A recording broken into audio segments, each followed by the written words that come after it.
informações que estão sendo divulgadas pela Polícia Federal nessa terça-feira. E a notícia que chega agora, que acaba de ser assinada aqui pelo Aguirre, pelo Lucas, o Matheus Coutinho, é de que um dos presos na operação de hoje, ele fez segurança para o presidente Lula antes da posse. Olha só, quando a gente olha os detalhes da Polícia Federal, do monitoramento do presidente Lula, o monitoramento de Alexandre de Moraes, o monitoramento de Geraldo Alckmin e o risco, né, que correram. O policial federal Vladimir Matos Soares, que foi preso nessa operação de hoje, suspeito de participar do plano para assassinar o presidente Lula, ele participou da segurança de Lula após ele ter sido eleito e antes da posse em 2022. A Polícia Federal prendeu 4 militares, conforme nós estamos trazendo aqui as informações. Esses militares são desse grupo chamado Kids Pretos, né? E Soares, né? Que é justamente ele, que é o policial também, além dos militares, o policial.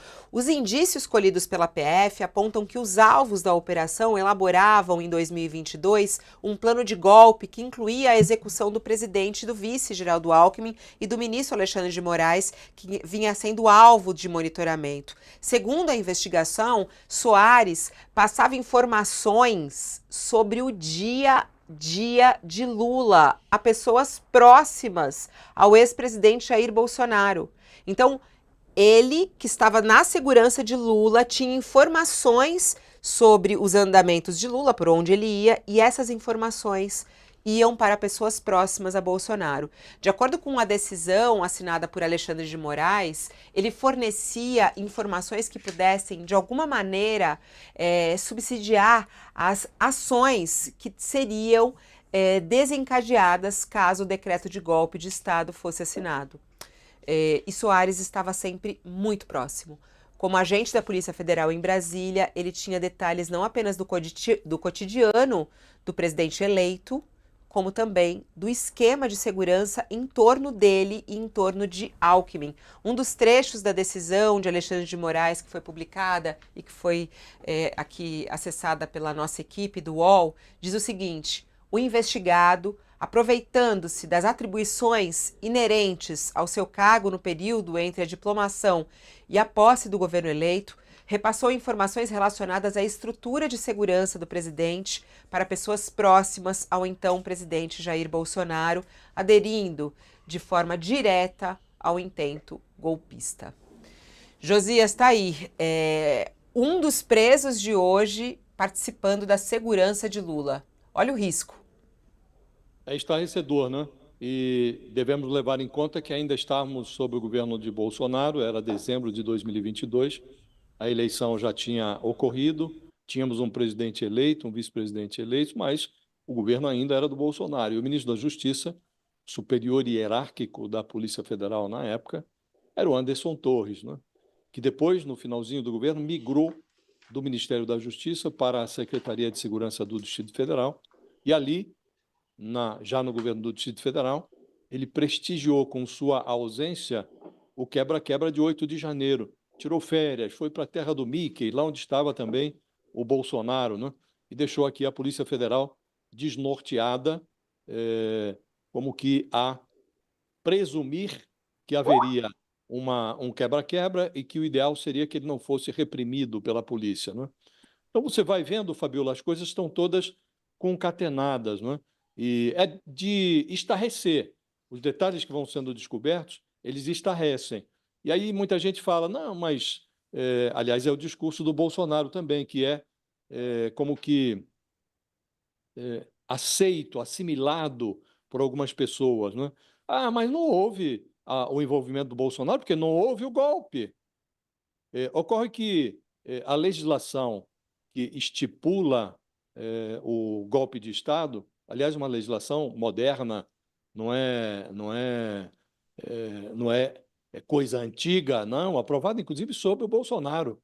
Essa legislação diz, e é algo óbvio, que a tentativa de golpe já é o crime, porque se o golpe é consumado, aí não tem nem juiz para julgar o golpe, porque haverá um governo de exceção, né? Então, a tentativa pura e simples, e aqui ela está muito bem documentada, a tentativa de golpe, isto já caracteriza o crime, né? Daí o debate sobre a conveniência de prender ou não prender o Bolsonaro. Pode-se até alegar, não, mas o Bolsonaro não está destruindo provas, ele não pode fugir porque o passaporte dele está apreendido pelo Supremo, então não faz sentido que ele seja preso antes do que os advogados chamam de trânsito em julgado do processo, antes que o julgamento ocorra e que não exista mais nenhuma possibilidade de recurso. Isso tudo pode ser argumentado, que lá na frente o Bolsonaro será preso quando isso for julgado. Agora, dizer que não houve crime porque o golpe não se consumou, aí é uma bobagem, que a legislação já tipifica a tentativa de golpe como o crime em si. Isso está escrito na legislação, que, como disse, é uma legislação contemporânea, não é coisa de antigamente, não. Queria falar sobre isso também, né, professor? E vamos ao campo técnico, está falando em crime formal. Oi, É aquele. repete, professor Mairovich, falhou aqui para mim o começo da sua fala. O Josias está falando de crime formal. Quando o legislador descreve a conduta e o resultado, mas diz que vale a conduta só para se caracterizar o crime, é isso que ele está falando. Ou seja, existe a conduta e o resultado, mas o crime se consuma com a conduta. Isso se chama crime formal no direito penal, que é o que o Josias bem colocou.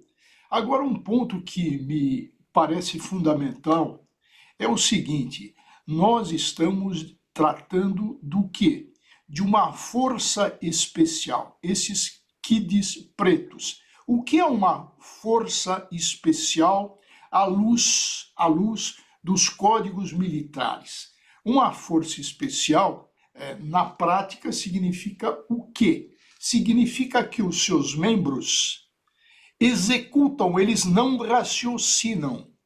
Eles são preparados para matar, para executar ordem e não para questionar ordem ou raciocinar ou pensar em algo que pode paralisar a ação. Não existe esse breque de mão.